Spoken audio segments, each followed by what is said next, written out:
జ్ఞానయోగం వ్యాసపీఠం బహువేదశాస్త్రం బోధామృతహిత శ్రీమన్నారాయణం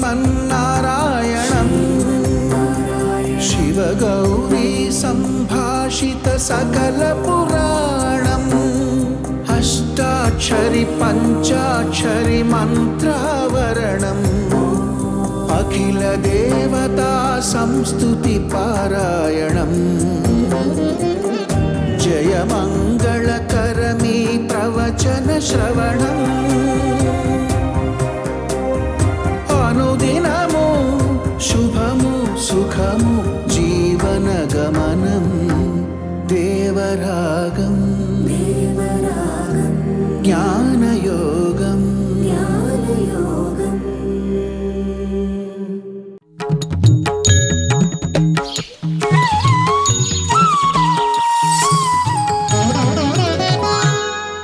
ఆపదామపహర్తారం దాతారం సర్వసంపదాం లోకాభిరామం శ్రీరామం భూయో భూయో నమామ్యహం.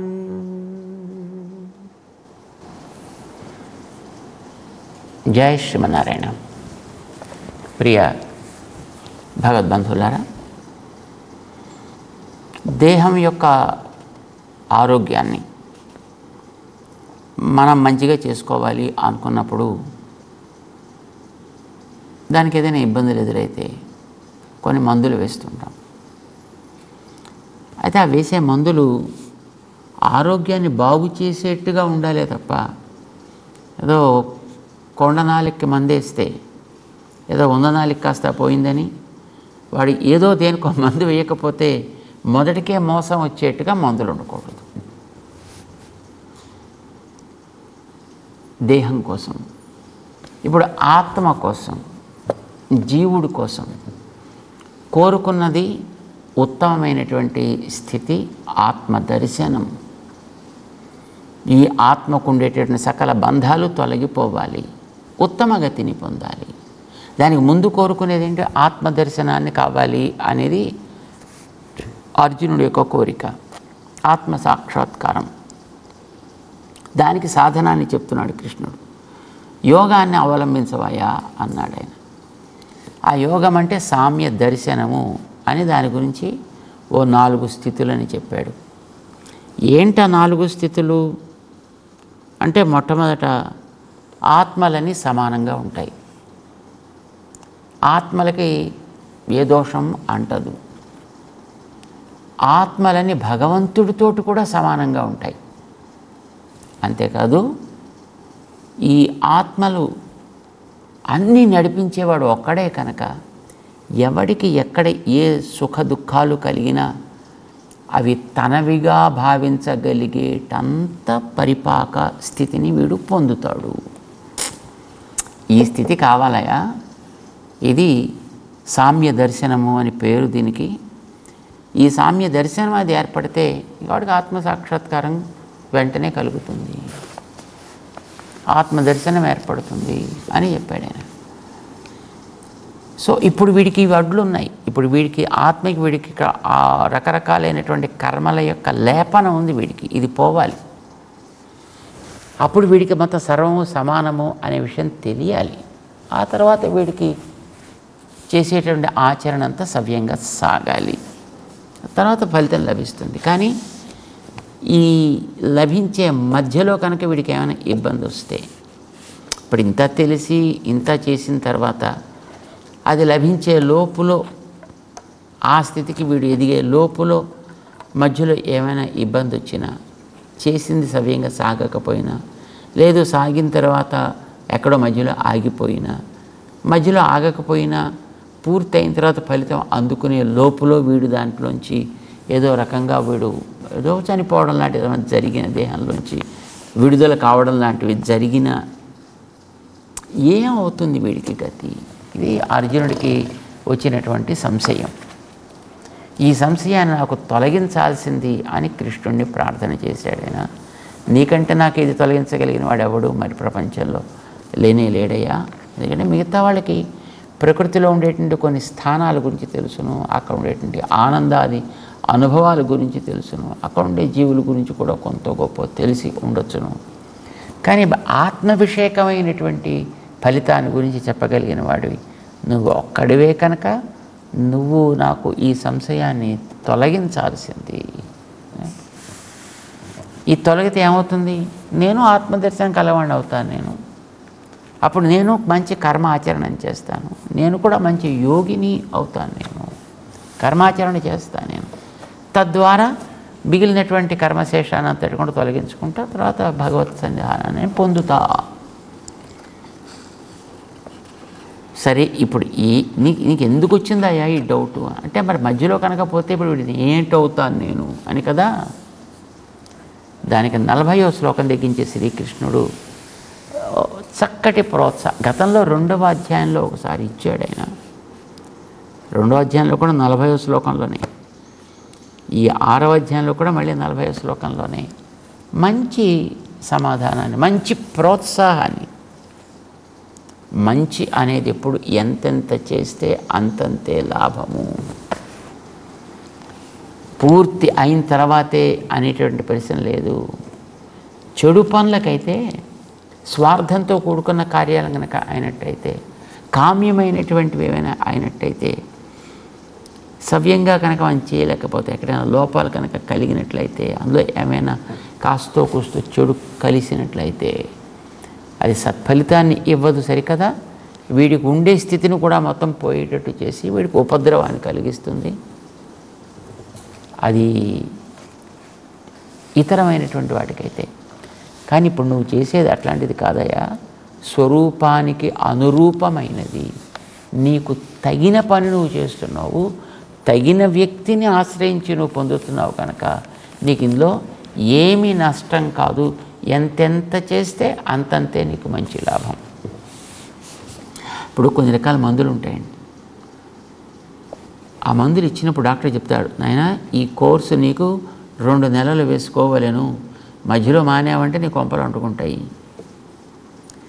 వాడికి 2 నెలలు వేసుకోవాలంటే ఆ 2 నెలలు వాడు దాన్ని మింగుతూ ఉండాల్సిందే. కష్టమో నష్టమో ఇష్టమో మరొకటో చేస్తూ ఉండాలి, మధ్యలో ఆపడానికి లేదు. అది కోర్స్ అంటాడు వాడు, దానికి కోర్స్. పోనీ తప్పకుండా పనిచేసి తీరుతుందంటే ట్రై చేయవా. వాడికి తీరుదు పనిచేస్తుందో పనిచేయదు. కానీ ఆ కోర్సు మొత్తం మధ్యలో మానితే ఆ సింహం మీద పులి మీద కూర్చుని యాత్ర చేయడం లాంటిది. ఆ టక్మన్ వాడు దాని మీద దిగాయంటే కాస్త వాడు మింగేస్తుంది అంతే. కొన్ని మందులు అలా ఉంటాయండి. కానీ కొన్ని మందులు మంచి మంచి మందులు కూడా ఉంటాయండి. మన మంచి మంచి హోమియో మందులు లాంటివి చక్కగా తినడానికి బాగుంటాయి, వేసుకోవడానికి బాగుంటాయి. చిన్న చిన్న పిల్స్, తీపి తీపి పిల్స్, చక్కగా వాసన చేదు ఇలాంటివి ఏమీ లేని పిల్స్ హాయిగా చక్కగా వేసుకోవచ్చు. పని చేస్తే నీట్గా పని చేస్తే, లేకపోతే చక్కగా ఊరుకుంటాయి అంతే. అదృష్టం బాగుండి పని చేస్తే ఇప్పుడు తెగిపోతుంది. ఉపద్రవకారి కాదు, మనకి తెలియవలసింది అది. కానీ మిగతా మందులు అలా ఉండవండి. అది సరిగ్గా కనుక వీడు వాడకపోతే, మధ్యలో ఏమైనా ఒకవేళ అపథ్యం ఏర్పడితే, ఏదో కొన్నిట్లో పథ్యం కనుక సరిగ్గా జరగకపోతే అది కాస్త వీడికి వికటిస్తుంది, ఆరోగ్యాన్ని మళ్ళీ పాడు చేస్తుంది. ఏదో అలోపతి లాంటివి కూడా సవ్యంగా వీడు వేసుకోకపోతే, లేకపోతే ఒకవేళ డోస్ ఎక్కువైతే, లేకపోతే డోస్ తక్కువైతే, లేకపోతే అసలు అది మందు వీడికి పడకపోతే రకరకాల రియాక్షన్స్ వస్తాయి వీడికి బాడీలోనూ, రకరకాల ఉపద్రవాలు వస్తాయి. కానీ మిగతావన్నీ కూడా అట్లా ఉపద్రవకారులు. కానీ నువ్వు చేసేటటువంటి ఇప్పుడు ఈ యోగం ఉన్నదే అర్జున, యోయం యోగ ప్రోక్త, ఇప్పుడు నీకు చెప్పినటువంటిది యోగం ఉంది. ఇది అలాంటి సైడ్ ఎఫెక్ట్స్ అని అంటాం కదా. ఏదైనా ఒకవేళ మనం పని చేసేటప్పుడు పొరపాటున ఏదో కాస్త ఇటో అటో ఎక్కడైనా ఏదో మనుషులం కనుక మానవ సహజమైనటువంటి కొన్ని లోపాల చేత మనం చేసే కార్యాలు కూడా ఆ లోపాలు ప్రతిఫలిస్తాయి. సో అట్లాంటివి ఏమైనా ఒకవేళ చిన్న చిన్న జరిగినా వాటిని పట్టించుకోకుండా వదిలేస్తుంది. అలా వదిలేసే మందే తప్ప వికటించి ఉపద్రవాలను ఇచ్చేటటువంటి మందు కాదు. నేను చెప్పేది నువ్వు చేయబోయేది కూడా ఇది మంచిది, ఆరోగ్యకరమైనది, శ్రేయస్కరమైనది, హితకరమైనది. కృష్ణుడు 40వ శ్లోకంలో 6వ అధ్యాయంలో చెప్తున్నాడు. శ్రీ భగవానువాచ పార్థ నైవేహ నాముత్ర వినాశః తస్య విద్యతే నహి కళ్యాణకృత్ కశ్చిత్ దుర్గతిం తాత గచ్చతి. పార్థ, హే అర్జున, ఇప్పుడు ఈ చెప్పేటటువంటి యోగ అనుష్ఠానం వల్ల అది నీకు మంచిది అని అనిపించి ఆరంభం చేసిన, ఆరంభం తర్వాత ఆగిపోయినా, లేదు ఆరంభంలో లోపాలు ఏర్పడ్డా, పూర్తి అయిపోయిన తర్వాత అందుకునే లోపల ఒకవేళ నువ్వు దాన్ని కోల్పోయినా, ఇలాంటివి ఏ ఉపద్రవాలు జరిగినా సరే నైవేహ వినాశః విద్యతే, ఆ చేసినటువంటి పనికి ఫలితాన్ని ఇవ్వకపోవడం అనేటటువంటిది ఉండదు. ఇహ న విద్యతే, ఈ లోకంలో కనిపించే దాంట్లోనూ కూడా దుష్ఫలితాలు ఉండవు. నా అముత్ర, ఈ లోకం దాటిన తర్వాత పైన ఉండేటటువంటి స్థితుల్లో కూడా వినాశః తస్య విద్యతే. ఎందుకని నువ్వు చేసే పని ఏందా, ఇది నీ స్వార్థం కోసం నువ్వు చేయటలే, లోకహితం కోసం చేస్తున్నావు. కనుక లోకహితకరమైనటువంటి కార్యం ఏదైనప్పటికీ కూడా అది కళ్యాణ కార్యము అవుతుంది. అది చేసేవాడు కళ్యాణకృత్ అవుతాడు. అది ఏదైనా మంచిని కలిగించేది, శుభాలు కలిగించేది, 10 మందికి శ్రేయోదాయకంగా ఉండేటటువంటిది. కనుక దాన్ని కళ్యాణం అని అంటారు. ఎప్పుడైనా సరే ఒకటి జ్ఞాపకం పెట్టుకోవాలి, నహి కళ్యాణకృత్ కశ్చిత్. దీన్ని మనం అందరం కూడా చక్కగా మంచి పెద్ద పెద్ద అక్షరాలతోటి దృష్టి మనకు కనిపించి మన కంటిలో పడేటట్టుగా స్పష్టమైన రంగులతోటి పెద్ద అక్షరాలతోటి మంచి బాగా ఫ్రేమ్ కట్టి ఎదుట కనిపించేట్టుగా రోజు చదువుకునే వీలేటట్టుగా మనం మన ఇళ్లలో పెట్టుకోవాలి. ఏమిటది? భగవంతుడు ఇచ్చినటువంటి ఆ 40వ శ్లోకంలోని ఆ 2వ భాగం, నహి కళ్యాణకృత్ కశ్చిత్ దుర్గతిం తాత గచ్చతి. మంచి పని చేయాలి అని అనుకున్నవాడు ఎప్పుడు కూడా చెడులో పోడు, నష్టపోడు. మనకేదో మన తెలుగులో ఒక సూక్తి ఉందండి, ఏదో భూమిని నమ్ముకున్నవాడు ఎప్పుడు కూడా చెడడు అని. వాడికి నష్టం లేదు, లాభం కలుగుతుంది అక్కడ కదా, అది వేరే విషయం. వాడు ఇంకా చాలా గొప్పవాడైపోతే ఆవిడ, అది వేరే విషయం. నష్టం అయితే పోడు, వాడు చక్కగా ఉన్నదానివల్ల లాభపడతాడు వాడు. ఈ నహి కళ్యాణకృత్ కశ్చిత్ దుర్గతిం తాత గచ్చతి, ఇది మనందరికీ తెలుసుకోవాల్సిన అవసరం ఉంది. చక్కగా మన వాళ్ళందరికీ కూడా అది నేర్పాలి. నువ్వు చేసేటటువంటి నన్ను ఆశ్రయించాయా, నేను చెప్పిన దాన్ని నువ్వు ఆశ్రయిస్తున్నావు. ఏది ఎవరికి అందాలన్నా ఇప్పించవలసిన వాడిని నేనే. అలాంటి నన్నే నువ్వు ఆశ్రయించి చేసేటప్పుడు అది నీకు నష్టకారిగాను, కష్టకారిగాను, దుఃఖకారిగాను ఎందుకుంటుంది? కనుక ఉండదు. కళ్యాణకృత్ కశ్చిత్ దుర్గతిం తాత నగచ్చతి. మంచి పని చేసేటటువంటి వాడు ఎప్పుడు కూడా దుర్గతిని పొందడు. ఇది మనకందరికీ అవసరం అండి. అండ్ మరేదో కొంత చేసాడంటున్నావు కదా, ఆ చేసింది కూడా ఎప్పుడు వ్యర్థమైపోదు. నా ఇవైహ నా అముత్ర వినాశః తస్య విద్యతే. వాడు ఎంతెంత చేస్తే అంతంతే లాభం అండి. ఏ కాస్త చేస్తే ఆ కాస్తే వాడికి లాభం అండి. ఇక్కడ లాభం, అక్కడ కూడా లాభం, 2 చోట్ల కూడా వాడికి లాభం కలుగుతుంది. అంటే శరీరంలో ఉన్నప్పుడు వాడికి లాభం కలుగుతుంది. ఆత్మసాక్షాత్కారాన్ని కోరుకుంటూ ఏదైనా ఒక మంచి పని కృష్ణుడు చెప్పింది చేస్తే శాశ్వతంగా లభించే లాభం కూడా కలుగుతుంది. ఇహ అముత్ర, రెండు చోట్ల కూడా వాడికి శ్రేయస్సే కలుగుతుంది. ఎందుకంటే భగవంతుడు ఇస్తాడు ఫలితాన్ని. మిగతా వాళ్ళు ఇచ్చేవాళ్ళు ఎంతమంది వాళ్ళ స్థానాలే పర్మనెంట్ కాదు కనుక వాళ్ళు ఇచ్చేవి కూడా పర్మనెంట్ దాన్ని వాళ్ళు ఇవ్వలేరు. వాళ్ళకి అధికారం కూడా లేదు. వాళ్ళ స్థాయిలో ఇచ్చేది ఇప్పుడు కూడా అతి అల్పమే. ఈ ప్రపంచాన్ని అంతటినీ సృష్టించినటువంటి వాడు ఆ సృష్టిలో ఉండేటువంటి ఒక మేడి పండులోని మేడి పురుగు లాంటి వాళ్ళు ఈ చతుర్ముఖ బ్రహ్మాదులంతా. ఒక మేడి పండులో లోపల చిన్న చిన్న ఈ మేడి పురుగులు ఉంటాయే, అలాంటి వాడు ఈ బ్రహ్మ. ఆయన ఎంత వాడు, ఆయన ఇస్తే అది ఎంతకాలం ఉంటుంది. వీళ్ళు ఇచ్చేది వీళ్ళ దృష్టిని బట్టే వీళ్ళు ఇస్తారు. వీళ్ళకి తెలిసిన మాత్రంలోనే వీళ్ళు ఇవ్వగలుగుతారు. ఎందుకంటే వీళ్ళంతా కూడా నియుక్తులు. వీళ్ళందరూ కూడా ఒక్కొక్క పనిలో నియోగం పొందిన వాళ్ళు. ఆయన భగవంతుడు నియోగిస్తే వీళ్ళు ఆయా పనులు చేసుకుని వస్తున్నారు అనేది మనకి జ్ఞాపకం ఉండాలి, మనకి తెలియాలి. అది బ్రహ్మ కావచ్చు, రుద్రుడు కావచ్చు, మరొకడు కావచ్చు.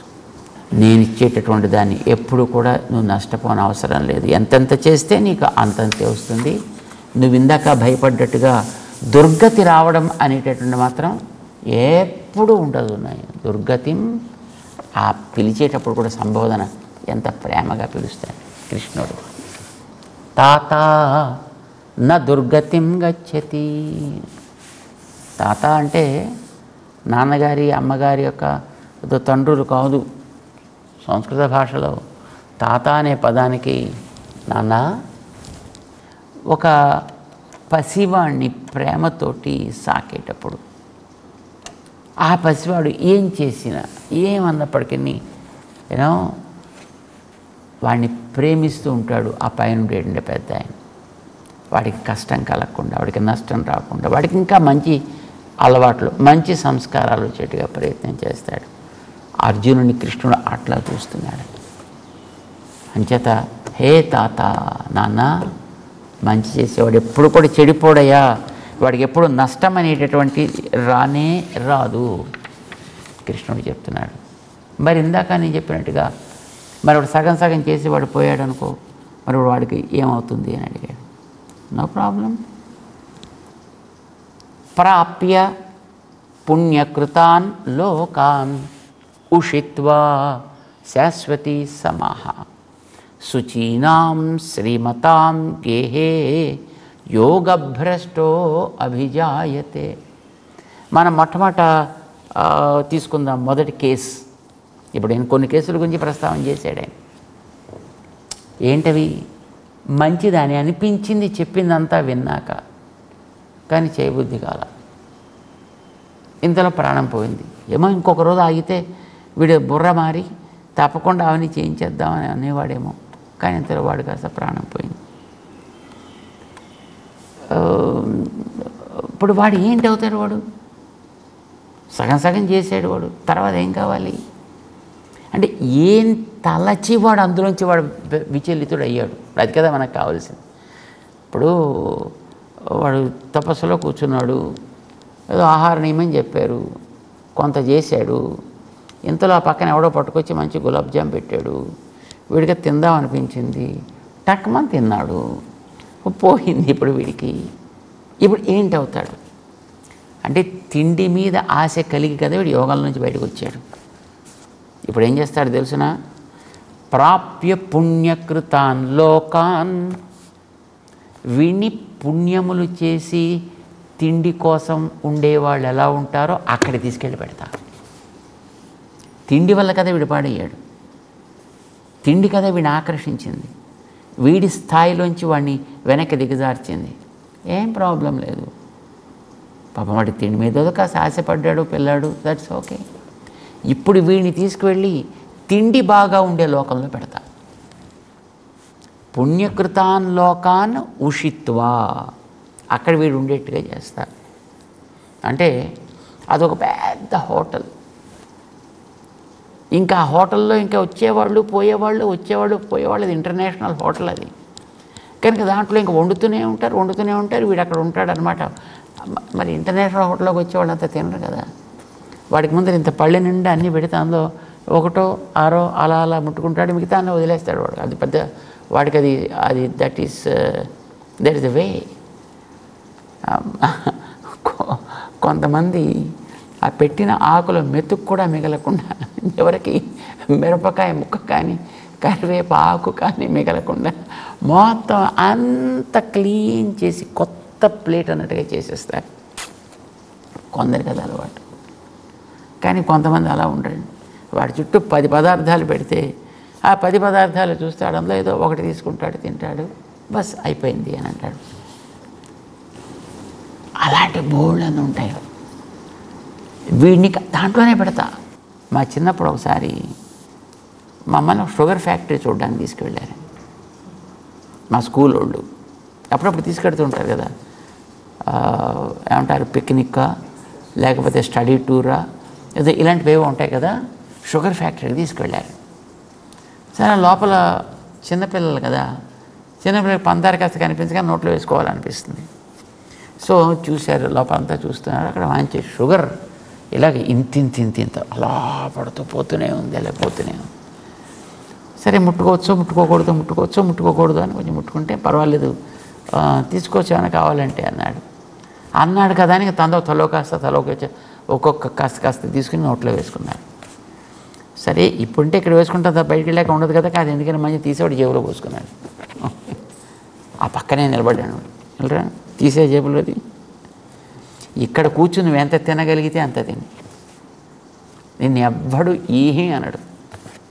కానీ ఒక్క కణం కూడా ఇందులోంచి, ఒక్క గ్రెయిన్ కూడా ఇందులోంచి ఈ రూమ్ దాటి బయటికి వెళ్ళడానికి వీల్లేదు, ఈ హాల్ దాటి బయటికి వెళ్ళడానికి వీల్లేదు. బయటికి వెళ్ళి ఎక్కడ నీకు పందారు కనిపించిందంటే నేను తీసుకెళ్ళి లోపల పారేస్తానంతే. ఇక్కడ కూర్చున్నంత వరకున నువ్వు శుభ్రంగా ఎంత తినగలిగితే అంత తిను, ఏం ప్రాబ్లం లేదు. ఇప్పుడు లడ్డూలు చేసేవాడి దగ్గర వాడు చూసి రోజు అవే చేసిన తర్వాత ఇప్పుడు మనకంటే లడ్డు కనిపించగానే నోట్లో వేసుకుందాం అనిపిస్తుంది, కానీ వాడికి నోట్లో వేసుకుందాం అని అనిపించదండి వాడికి. ఇప్పుడు స్వీట్ల దుకాణాల్లో జిలేబీ తిన్నాడు, ఇంకోటి ఏదో తిన్నాడు, వీడు భ్రష్టుడు అయ్యాడు అనుకోండి, శుభ్రంగా తీసుకెళ్ళి స్వీట్ల దుకాణాల్లో పారేస్తాడు. మొత్తం ఎదురుకుండా 700-1000 రకాల స్వీట్స్ అన్నీ కనిపించాలి, ఏది తినబుద్ధి అవదండి. ఐస్ క్రీములు అమ్మేవాడికి మామూలుగా ఇప్పుడు మనకంటే వాడు ఐస్ క్రీమ్ వాడు ఇంత చిన్న కప్పులో వేసి వచ్చిన అబ్బా అని తింటాడు. కానీ అసలు తయారు చేసే చోటే వాడు కూర్చునేవాడు ఏం తినబుద్ధి అవుతున్నాడు వాడికి. ఎప్పుడు అదే చూసి వాడికి తినాలని కూడా అనిపించదు. దేనివల్ల వాడు భ్రష్టుడయ్యాడో వాడు దాంట్లోనే ఉండి, ఇప్పుడు మామూలుగా మిగతా దేవతలైతే వీడు అలాంటి ఏదో తిని పాడయ్యాడు కనుక వీడికి అసలు తిండి తిన్న నాలుకను కట్ చేసి తీసేద్దాం, నాలుకను తీసేస్తాడు. నేను అట్లాంటి పని చేయను. నీకు దాని యందు ఇక అనుభవించాల్సిన అవసరం లేదనిపించే అంతవరకు దాన్ని నీకు అనుభవించే అవకాశం కలిగిస్తా. ఉషిత్వా శాశ్వతీ సమాహ. శాశ్వతీ సమాహ. అప్పుడు నీకు శరీరాల్లో చూడండి, మానవ శరీరంలో 100 ఏళ్ళు, దేవతా శరీరంలో 1000 ఏళ్ళు, ఏదో ఆ పైన ఇంకా బ్రహ్మ శరీరంలో ఆయనకి ఒక 100, ఆయన కల్పం ప్రకారం ఆయన ఏజ్ ప్రకారం 100 ఏళ్ళు. ఇట్లాంటి రిస్ట్రిక్షన్ నేను పెట్టాలి. నువ్వు ఎంతకాలం తినగలుగుతావో అంతకాలం నేను పెడతా. ఇక నీకే ఇక తిన్న తర్వాత ఇంకా నాకు ఇది వద్దురా బాబు అని అసలు దాన్ని చూస్తే అక్కడి నుంచి పారిపోయే స్థితి నీకు వచ్చేంతవరకు చేస్తాను. ఇంక తర్వాత నీకు అది నిన్ను పాడు చేయదు కదా. అది నీ చుట్టూ ఉన్నప్పటికీ కూడా నువ్వు దాంతో విచలితుడివి అయ్యేటువంటి అవకాశం ఉండదు కదా. అది చేసి ఆ తర్వాత శుచీనాం శ్రీమతాం గేహే యోగభ్రష్ట అభిజాయతే. నువ్వెక్కడో ఇదివరకు చేయాల్సినటువంటి 100లో 49 చేసిన తర్వాత నీకు ఇలాంటి ఒక స్థితి వచ్చింది, దాంట్లోంచి పాప నువ్వు డ్రాప్ అయిపోయావు. ఇప్పుడు నిన్ను దాని ఎందుకు విసుగు కలిగేటంత వరకు చేశావు కదా, అంతవరకు నీ హృదయం పక్వమైంది. ఇప్పుడు నేను తీసుకెళ్ళి ఎక్కడ పుట్టిస్తానంటే, ఏ కుటుంబంలో నువ్వు పుట్టినట్టయితే 49 అక్కడికి సక్సెస్ అయ్యి ఇంక 50వది చేయడానికి అవకాశం ఉంటుందో తీసుకెళ్ళి అక్కడ పెడతా. నష్టం ఏమిటి? శుభ్రంగా నీకు అక్కడి నుంచే కంటిన్యూ అవుతుంది. నీకు ఏమైనా ప్రాబ్లం ఉందా? కృష్ణుడు భగవంతుడు మనకి ఎంత అద్భుతమైనటువంటి ఉపాయాన్ని చెప్తున్నాడో, ఎంత మంచి అవకాశం కలిగిస్తున్నాడో. సాధన చేయడం అనేది, మంచి పనులు చేయడం అనేటటువంటిది ఏమోనండి, చేస్తే ఏమొస్తుందో, ఫలిస్తుందో ఫలించదో, సక్సెస్ అవుతుందో అవ్వదో, చేస్తానో చేయలేనో, శక్తి ఉందో లేదో, ఇలాంటి ఆలోచనలు, పాడు ఆలోచనలు ఇప్పుడు పక్కన పెట్టి చక్కగా ప్రారంభం చేయాలి. మంచి పనులు చేయడానికి ముహూర్తం అక్కర్లేదు. చెడు పనులు, స్వార్థపరమైన పనులు చేయాలంటే ముహూర్తాలు చూడాలి. మంచి పని చేయడానికి ఏ క్షణంలో నీకు బుద్ధి పుట్టిందో అదే ముహూర్తం. తదేవ లగ్నం సుదినం తదేవ తారాబలం చంద్రబలం తదేవ. అన్నీ నీకు అప్పుడే కుదురుతాయి. గో హెడ్, మంచి పనులు చేస్తూ ముందుకు సాగండి అంటూ అర్జునుడిని కృష్ణుడు ప్రోత్సహిస్తున్నాడు 6వ అధ్యాయంలో 40వ శ్లోకంలో. మిగతావి కూడా తెలుసుకుందాం. జై శ్రీమన్నారాయణ.